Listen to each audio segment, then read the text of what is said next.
욥기 25장. 수앗 사람 빌닷이 대답하였다. 하나님께는 주권과 위엄이 있으시다. 그분은 하늘나라에서 평화를 이루셨다. 그분이 거느리시는 군대를 헤아릴 자가 누구냐? 하나님의 빛이 가서 닿지 않는 곳이 어디에 있느냐? 그러니 어찌 사람이 하나님 앞에서 의롭다고 하겠으며 여자에게서 태어난 사람이 어찌 깨끗하다고 하겠느냐? 비록 달이라도 하나님에게는 밝은 것이 아니며 별들마저 하나님이 보시기에는 청명하지 못하거늘 하물며 구더기 같은 사람, 벌레 같은 인간이야 말할 나이가 있겠는가. 욥기 26장. 욥이 대답하였다. 나를 그렇게까지 생각하여 주니 고맙다. 나처럼 가난하고 힘없는 자를 도와주다니. 너는 우둔한 나를 잘 깨우쳐 주었고 내 지혜를 내게 나누어 주었다. 그런데 누가 내가 한 그런 말을 들을 것이라고 생각하느냐? 너는 누구에게 영감을 받아서 그런 말을 하는 거냐? 죽은 자들이 떤다. 깊은 물 밑에서 사는 자들이 두려워한다. 수월도 하나님께는 훤하게 보이고 멸망의 구덩이도 그분의 눈에는 훤하게 보인다. 하나님이 북쪽 하늘을 허공에 펼쳐 놓으시고 이 땅덩이를 빈 곳에 매달아 놓으셨다. 구름 속에 물을 채우시고 물이 구름 밑으로 터져 나오지 못하게 막고 계시는 분이 바로 하나님이시다. 하나님은 보름달을 구름 뒤에 숨기신다. 물 위에 수평선을 만드시고 빛과 어둠을 나누신다. 그분께서 꾸짖으시면 하늘을 떠받치는 기둥이 흔들린다. 능력으로 바다를 정복하시며 지혜로 라합을 쳐부순다. 그분의 콧김에 하늘이 맑게 개며 그분의 손은 도망치는 바다 괴물을 찔러 죽인다. 그러나 이런 것들은 그분이 하시는 일의 일부에 지나지 않고 우리가 그분에게서 듣는 것도 가냘픈 속삭임에 지나지 않는다. 하물며 그분의 권능에 찬 우레소리를 누가 이해할 수 있겠느냐. 욥기 27장. 욥이 비유로 말하였다. 내가 살아계신 하나님 앞에서 맹세한다. 그분께서 나를 공정한 판결을 받지 못하게 하시며 전능하신 분께서 나를 몹시 괴롭게 하신다. 내게 호흡이 남아있는 동안은 하나님이 내 코에 불어넣으신 숨결이 내 코에 남아있는 한 내가 입술로 결코 악한 말을 하지 않으며 내가 혀로 거짓말을 하지 않겠다. 나는 결코 너희가 옳다고 말할 수 없다. 나는 죽기까지 내 결백을 주장하겠다. 내가 의롭다고 주장하면서 끝까지 굽히지 않아도 내 평생에 양심에 꺼림직한 날은 없을 것이다. 내 원수들은 악한 자가 받는 대가를 받아라. 나를 대적하는 자는 악인이 받을 벌을 받아라. 하나님이 경건하지 않은 자의 생명을 끊고 그의 영혼을 불러가실 때에 그의 희망이란 과연 무엇이겠느냐? 환란이 그에게 닥칠 때에 하나님이 그의 부르짖음을 들어주시겠느냐?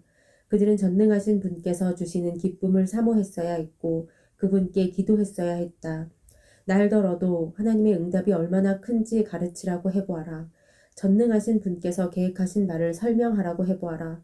그러나 그만두겠다. 이런 일은 너희도 이미 알고 있는 것이 아니냐. 그런데 너희는 어찌하여 그처럼 터무니없는 말을 하느냐. 하나님이 악한 자에게 주시는 벌이 무엇인지 전능하신 분께서 폭력을 행하시는 자에게 주시는 벌이 무엇인지 아느냐.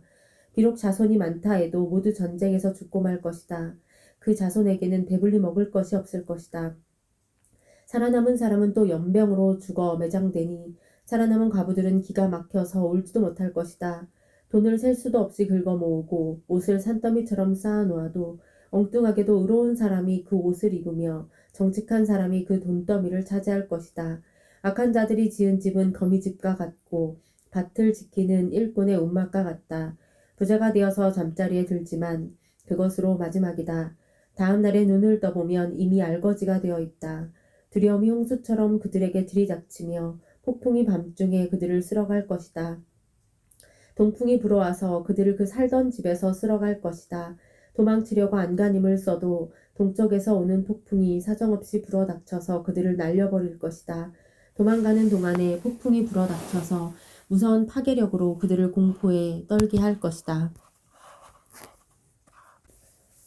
고린도후서 3장. 우리가 이렇게 말하는 것이 우리 자신을 치켜 올리는 말을 늘어놓는 것입니까? 아니면 어떤 사람들처럼 우리가 여러분에게 보일 추천장이나 여러분이 주는 추천장을 필요로 하는 사람들이겠습니까? 여러분이야말로 우리를 천거하여 두는 추천장입니다. 그것은 우리 마음에 적혀 있습니다. 모든 사람이 그것을 알고 읽습니다. 여러분은 분명히 그리스도께서 쓰신 편지입니다. 우리는 그것을 작성하는 데에 봉사하였습니다. 그것은 먹물로 쓴 것이 아니라 살아계신 하나님의 영으로 쓴 것이요 돌판에 쓴 것이 아니라 가슴판에 쓴 것입니다. 우리는 그리스도로 말미암아 하나님께 확신을 가지고 있으므로 이런 말을 합니다. 우리가 이런 일을 할 수 있는 자격이 우리에게서 났다고 생각하지 않습니다. 우리의 자격은 하나님에게서 납니다. 하나님께서 우리에게 새 언약의 일꾼이 되는 자격을 주셨습니다. 이 새 언약은 문자로 된 것이 아니라 영으로 된 것입니다. 문자는 사람을 죽이고 영은 사람을 살립니다. 돌판에다 문자로 새긴 율법을 선포할 때에도 광채가 났습니다. 그래서 이스라엘 자손들은 모세의 얼굴에 나타난 그 광채 때문에 비록 곧 사라질 것이었지만 그의 얼굴을 똑바로 쳐다볼 수 없었습니다. 죽음에 이르게 하는 직분에도 이러한 영광이 따랐는데 하물며 영의 직분에는 더욱더 영광이 넘치지 않겠습니까? 유죄를 선고하는 직분에도 영광이 있었으면 의를 베푸는 직분은 더욱더 영광이 넘칠 것입니다. 참으로 이런 점에서 지금까지 영광으로 빛났던 것이 이제 훨씬 더 빛나는 영광이 나타났기 때문에 그 빛을 잃게 되었다고 하겠습니다. 잠시 있다가 사라져 버릴 것도 생길 때에 영광을 입었으니 길이 남을 것은 더욱 영광 속에 있을 것입니다. 우리는 이런 소망을 가지고 있으므로 아주 담대하게 처신합니다. 모세는 이스라엘 자손이 자기 얼굴의 광채가 사라져가는 것을 보지 못하게 하려고 그 얼굴에 너울을 썼지만 그와 같은 일은 우리는 하지 않습니다.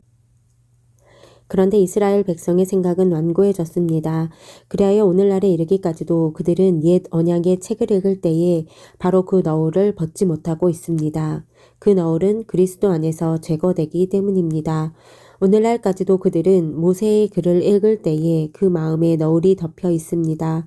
그러나 사람이 주님께로 돌아서면 그 너울은 벗겨집니다.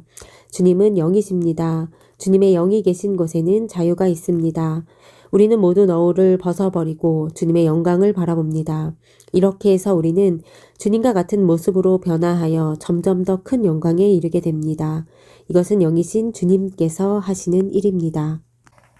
시편 150편 할렐루야 주님의 성소에서 하나님을 찬양하여라. 하늘 웅장한 창공에서 찬양하여라. 주님이 위대한 일을 하셨으니 주님을 찬양하여라.